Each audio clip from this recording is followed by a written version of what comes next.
महोदय, कैबिनेट एवं पटना उच्च न्यायालय के निर्णय के अनुरूप संस्कृत शिक्षा कर्मियों को भी सरकारी शिक्षक के समान वेतनमान दिलाने हेतु हम सदन के माध्यम से सरकार का ध्यान आकृष्ट करते हैं। माननीय मंत्री शिक्षा विभाग।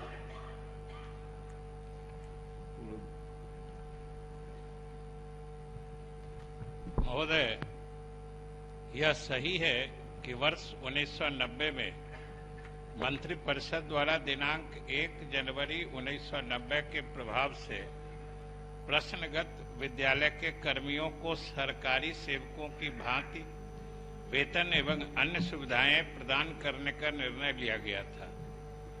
उक्त निर्णय को लागू करने हेतु अध्यादेश निर्गत किया गया था। यह अध्यादेश दिनांक 30/4/1992 तक प्रभावी रहा।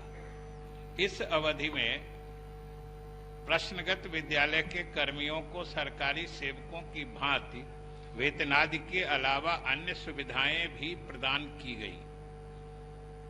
अध्यादेश के प्रभावी रखने हेतु अवधि विस्तार नहीं करने अथवा अधिनियम का गठन नहीं होने के कारण प्रश्नगत विद्यालय के कर्मियों को राज्य कर्मियों की भांति देय उक्त सुविधाएं समाप्त हो गई। पुनः माननीय उच्च न्यायालय पटना में दायर मामलों में दिनांक 13/8/2019 को पारित आदेश में प्रश्नगत विद्यालय के कर्मियों को सरकारी कर्मियों के समरूप नहीं माना गया तथा यह स्पष्ट किया गया कि यह विद्यालय निजी प्रबंध समिति द्वारा संचालित किया जाता है और इनके कर्मी को सरकारी कर्मी के समरूप सुविधाएं दे नहीं हो सकती है। संदर्भित कर्मियों को मूल वेतन अथवा महंगाई भत्ता ही दे है। माननीय उच्च न्यायालय के उक्त आदेश में अंकित है कि राज्य कर्मियों की भांति पंचम एवं षष्ठम वेतन पुनरीक्षण का लाभ वेतन एवं महंगाई भत्ता के संदर्भ में प्रश्नगत विद्यालय के कर्मियों को दिया जाए। तदनुरूप प्रश्नगत विद्यालय के कर्मियों को पंचम एवं षष्ठम वेतन संरचना के अनुरूप पुनरीक्षित वेतन का लाभ प्रदान किया जा चुका है। यही नहीं, राज्य सरकार के द्वारा प्रश्नगत विद्यालय के कर्मियों को सप्तम वेतन संरचना के अनुरूप, जो उस आदेश में नहीं था, उस आदेश में सिर्फ पंचम और परेशान कर रहा होगा, वो हम किसी हाल में नहीं होने देंगे, ये हम आपको आश्वस्त करते हैं। लेकिन वहीं अगर सदन को या आप जो उनके प्रतिनिधि हैं या हमारे शिक्षकों को सरकार से उम्मीद है, हम तो उस उम्मीद को पूरा करेंगे, लेकिन सरकार की भी कुछ उम्मीद है शिक्षकों से। सरकार की भी उम्मीद है कि सरकार भी शिक्षकों को, समाज को और अपने बच्चों को, छात्रों को शिक्षित करने के लिए हमने उनको जो सुविधा दी है या उनकी जो नियुक्तियां की है, अगर हम उस लक्ष्य में पिछड़ते हैं तो आप सब महसूस कर सकते हैं कि हमें सुविधा देने में भी वो खुशी नहीं रहती। अगर आज हमारे शिक्षकों की सारी कमियां, उनकी परेशानियां हम दूर कर दें, हमें भी अच्छा लगेगा करने में। जब हमारे गांव से हर पंचायत के गरीब से गरीब टोले के, दलित महादलित टोले के बच्चे और उसके अभिभावक अगर हमें यह फीडबैक देने लगे कि हमारे स्कूल के शिक्षक अब उन बच्चों को अपना बच्चा मान के पढ़ा रहे हैं, तो हमें भी उनको सब कुछ देने में सहूलियत होगी। और महोदय, यही सरकार की मंशा है, यही सरकार चाहती है। और हम चाहते हैं कि सरकार की समस्याओं को हम दूर करें और हमारे शिक्षक या हमारे शिक्षकों के प्रतिनिधि या यह शिक्षा सदन या यह शिक्षित सदन, यह सब मिलके सरकार की इस मंशा में सहयोग दें। माननीय मुख्यमंत्री जी ने जो एक शिक्षित बिहार, विकसित बिहार का सपना देखा है, जिसके लिए सबसे अधिक 22% का, लगभग 22% का बजट प्रावधान किया है, उसमें आप सहयोग दीजिएगा। हमारे बच्चे अच्छे ढंग से शिक्षित होंगे, बिहार आगे बढ़ेगा, हमारे बच्चे आगे बढ़ेंगे, देश दुनिया में नाम करेंगे, तभी आपका भी सीना गर्व से फूलेगा और यही आदर्श स्थिति होगी। और हमने तो बताया है कि अभी हमारे पांडे जी भी कोठारी कमीशन की बात कर रहे थे, 3-4 दशक पहले की बात है की बात कर रहे थे, 6% का वो हमने शिक्षा विभाग।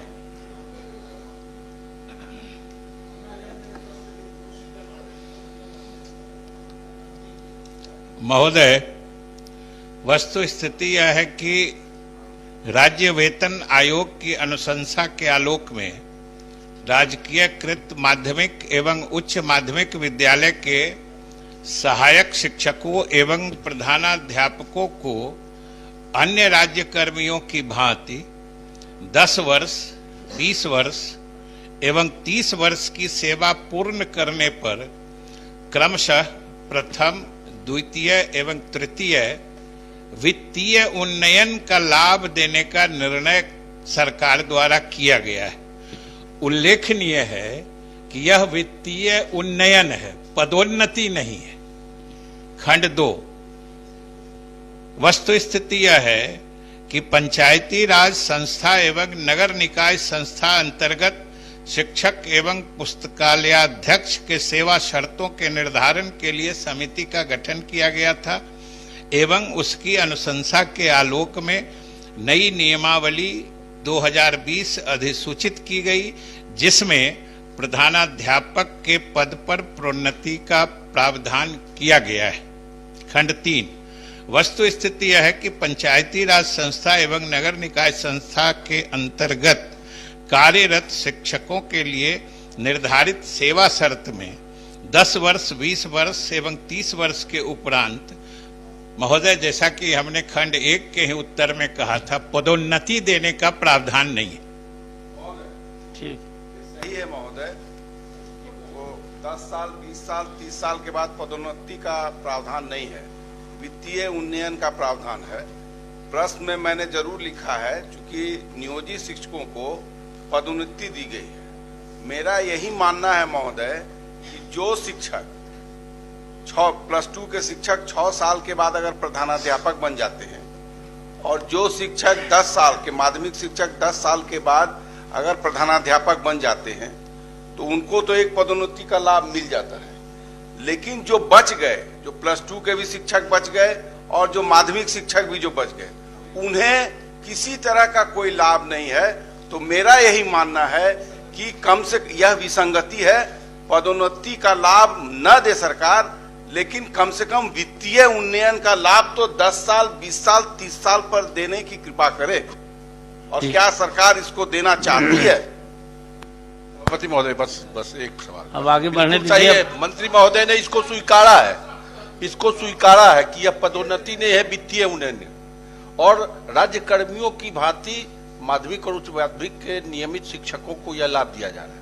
तो नियोजित शिक्षकों को भी यह वित्तीय उन्नयन का लाभ, कल गुणवत्तापूर्ण शिक्षा पर पूरी चर्चा हुई है इसी सदन में। तो हम समझते हैं कि ऐसे शिक्षक, यह एक इंसेंटिव है कार्य दक्षता को बढ़ाने के लिए, कार्य क्षमता को बढ़ाने के लिए, और इस पर कल पूरी बहस हुई है। गुणवत्तापूर्ण शिक्षा के लिए इनको भी, इन नियमित नियोजित शिक्षकों को भी वित्तीय उन्नयन का लाभ मिलना चाहिए 10, 20 और 30। ठीक महोदय, माननीय शिक्षा मंत्री महोदय अगर ध्यान देंगे तो कल्याण हो जाएगा और गुणात्मक शिक्षा कायम होगी। चलिए ठीक है, आपके माध्यम से चाहते हैं कि मंत्री कुछ तो इस पर वित्तीय उन्नयन पर कुछ बोल दे, आश्वासन दे हम लोग। ठीक है माननीय मंत्री जी। माननीय सभापति महोदय, मैंने तो स्पष्ट बताया है कि जहां तक नियमित शिक्षकों की बात है कि उनको 10 वर्ष, 20 वर्ष और 30 वर्ष के बाद वेतन उन्नयन या उनका जो मतलब वित्तीय उन्नयन देने का प्रावधान है और वो लागू किया जा रहा है। पदोन्नति का प्रावधान नहीं है। प्रश्न के एक हिस्से की जो बात, जहां तक द्वितीय हिस्से की बात है कि जो नियमित शिक्षकों की और ये जो नए जो शिक्षक है नियोजित शिक्षकों की, या आजकल तो नियोजित नहीं कह रहे, जो नगर निकाय और पंचायती राज संस्थाओं द्वारा जो नियुक्तियां हो रही है, इन दोनों की सेवा शर्तें, नियमावली ही जब अलग अलग है तो एक दूसरे में दूसरे की चीज लागू करने की बात कैसे हो सकती है महोदय? जहां तक उनको भी सुविधा देने की बात है, माननीय सदस्यगण और पूरा सदन इस बात से अवगत है कि समय समय पर उन शिक्षकों की भी सेवा शर्तों में, उनके वेतन में सब चीज में क्रमशः लगातार वृद्धियां की गई हैं। सरकार उनकी समस्याओं या उनकी कठिनाइयों के प्रति भी संवेदनशील है, लेकिन किसी दूसरे काडर से, जो दूसरा संवर्ग है, दूसरी नियमावली है, नियोजन इकाई अलग अलग है, उसका नियम दूसरे पे कैसे लागू हो सकता है? माननीय सदस्य श्री संजीव श्याम सिंह, तारांकित प्रश्न।